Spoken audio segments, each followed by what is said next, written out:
The morning sun bathed St. Peter's Square in a golden light, a sea of faces, a kaleidoscope of languages, all turned towards the basilica. Anticipation hung heavy in the air. This was no ordinary day. This was a day etched in history, a day for the Church, a day for the world. The white smoke had risen hours before, a signal from the ancient chimney. The whispers began growing into a roar. A new pope had been chosen, not just any pope. This was a moment centuries in the making. A son of the Philippines, Cardinal Luis Antonio Tagle, had ascended to the throne of St. Peter. The weight of expectation was immense. Yet as Cardinal Tagle, now Pope Francis II, stepped onto the balcony, a smile lit up his face. The warmth, the humility that had endeared him to millions shone through. In that instant, the crowd erupted. This was their pope. The weight of the papacy, a lineage stretching back to Peter himself, rested upon his shoulders. He was the successor to giants, a shepherd to 1 billion souls. Yet in this moment of triumph, Pope Francis II remained grounded. His eyes, filled with a quiet joy, scanned the crowd. He saw not a sea of strangers, but a flock entrusted to his care. He wore the simple white cassock, a symbol of his new role. The fisherman's ring, passed down through generations of popes, glinted on his finger. This was more than ceremony, more than tradition. This was a sacred trust. He raised his hand, a gesture both ancient and familiar. The crowd hushed, their collective breath held captive by the moment. Silence descended upon the square, broken only by the gentle whisper of the wind. The world waited, eager to hear the first words of their new pontiff. Dear brothers and sisters, his voice, warm and strong, resonated across the square. It was a voice that spoke of kindness, of compassion, a voice that instantly put people at ease.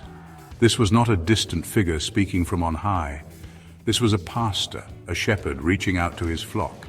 He spoke of his predecessor, Pope Francis, the humble reformer who had captured the imagination of the world. He spoke of continuing that legacy, of building bridges, of reaching out to those on the margins. His words were simple yet profound. They spoke of love, of hope, of a church that embraced all. He was a pope for the modern age, a man who understood the challenges of a globalized world. He was a man of deep faith, yet also a man of reason and intellect. He was a bridge between cultures, a symbol of unity in a world often torn apart by division.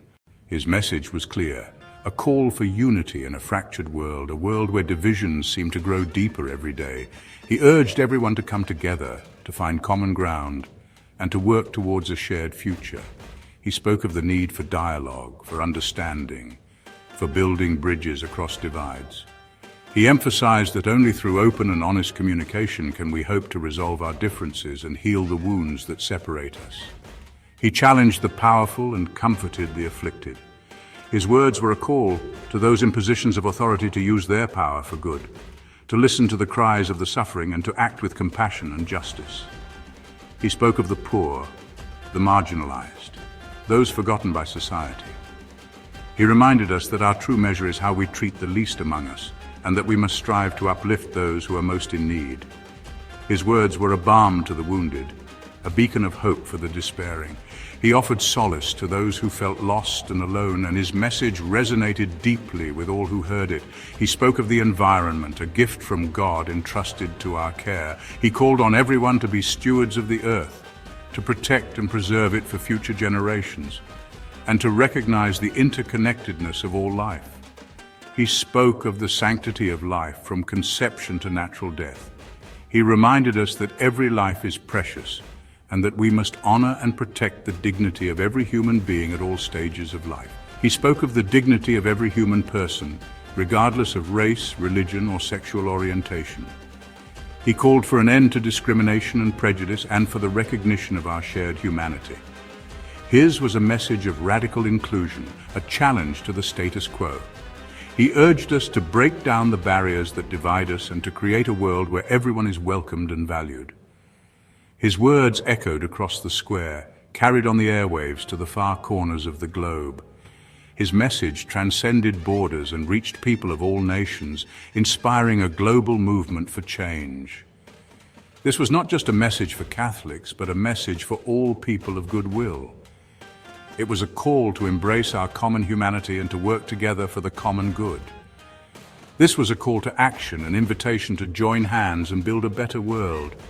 He urged us to take concrete steps towards justice, peace, and solidarity, and to be the change we wish to see in the world. From the Philippines to Poland, from Brazil to the United States, the world reacted with joy and astonishment. Newspapers ran banner headlines proclaiming a Filipino Pope. Social media erupted with messages of congratulations and support. This was a moment that transcended national boundaries, a moment of pride for Catholics and non-Catholics alike. In the Philippines, his homeland, celebrations erupted in the streets, church bells pealed, fireworks lit up the night sky. He was their native son, a symbol of hope and pride for a nation often overlooked on the world stage. His election was seen as a sign of God's favor, a testament to the vibrancy of the Catholic faith in Asia. World leaders, from presidents to prime ministers, issued statements of congratulations, praising his humility, his intellect, his commitment to social justice. He was seen as a unifying figure, a moral compass in an increasingly uncertain world, a shepherd for the modern age. Pope Francis II was a man of his time, yet also a man who transcended time. His approach to leadership was both modern and timeless, blending tradition with innovation in a way that resonated with people across generations. He was comfortable with technology, using social media to connect with people around the world. His tweets and posts were not just messages. They were lifelines for many who sought guidance and comfort in a rapidly changing world. He understood the power of the digital age, yet he also recognized its dangers. He warned against the pitfalls of misinformation and the echo chambers that social media can create, urging for a more responsible and ethical use of these powerful tools. He called for a more humane internet, one that promoted dialogue and understanding rather than division and hate. His vision was of a digital world that could bring people together, fostering a sense of global community and shared humanity. He was a scholar, a theologian, fluent in several languages.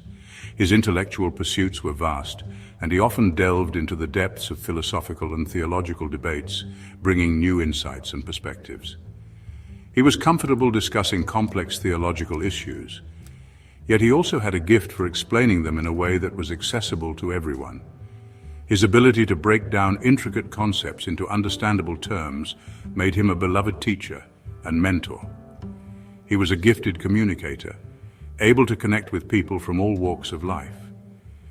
Whether speaking to world leaders or everyday individuals, his words carried weight and meaning, bridging gaps and building connections.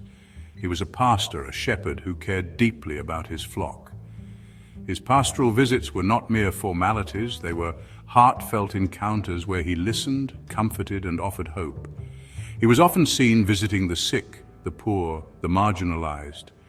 His presence in these communities was a testament to his commitment to social justice and his belief in the dignity of every human being. He had a special place in his heart for the refugees and migrants, those fleeing war and persecution. His advocacy for their rights was unwavering, and he often spoke out against the injustices they faced.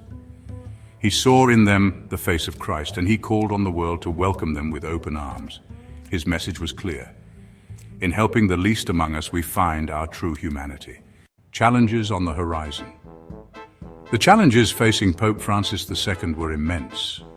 The Church was still grappling with the fallout from the clerical sex abuse scandal. Secularism was on the rise in many parts of the world. Climate change posed an existential threat to the planet, yet in the face of these challenges, Pope Francis II remained undaunted. He was a man of deep faith, a man who believed in the power of prayer and the transformative love of Christ. He was a realist, but he was also an optimist. He believed that with God's grace, all things were possible. He knew that he could not solve all the world's problems, but he was determined to make a difference. He was committed to dialogue, to building bridges between people of different faiths and cultures. He was a champion of the poor and the marginalized, and he was determined to use his platform to give voice to the voiceless. Walking the path of Francis. He knew that he was walking in the footsteps of giants. The legacy of Pope Francis was not just a mantle to be worn, but a path to be walked with humility and grace. Pope Francis had left an indelible mark on the Church and the world, his teachings resonating far beyond the walls of the Vatican. His message of love, compassion, and social justice had touched millions. and Pope Francis II was determined to carry on his legacy. He embraced the mission with a heart full of hope and a spirit ready to serve. He would continue to be a voice for the voiceless, advocating for those who had been forgotten by society. His presence brought comfort to the suffering and hope to the downtrodden. A champion of the poor and the marginalized, Pope Francis II made it his mission to reach out to those on the fringes. He believed that true leadership meant serving the least among us. He would continue to build bridges between people of different faiths and cultures, fostering a spirit of unity and understanding. His efforts in interfaith dialogue were a testament to his commitment to peace. He would continue to be a force for peace and justice in the world. His voice echoed in the halls of power, calling for an end to violence and a commitment to human dignity. He knew that the road ahead would be long and difficult, fraught with challenges and obstacles. Yet he was undeterred, driven by a deep sense of purpose and faith. But he was confident that he would not walk it alone. The support of the faithful was a constant source of strength, their prayers a guiding light in times of darkness. He had the prayers and support of billions of Catholics around the world. Their unwavering faith and solidarity were a testament to the enduring power of the Church. He had the guidance of the Holy Spirit, a divine presence that illuminated his path and inspired his actions. In moments of doubt, he turned to prayer, seeking wisdom and strength, and he had the unwavering love of God. This love was his anchor, his source of courage and resilience. It was a love that transcended all boundaries and united all people.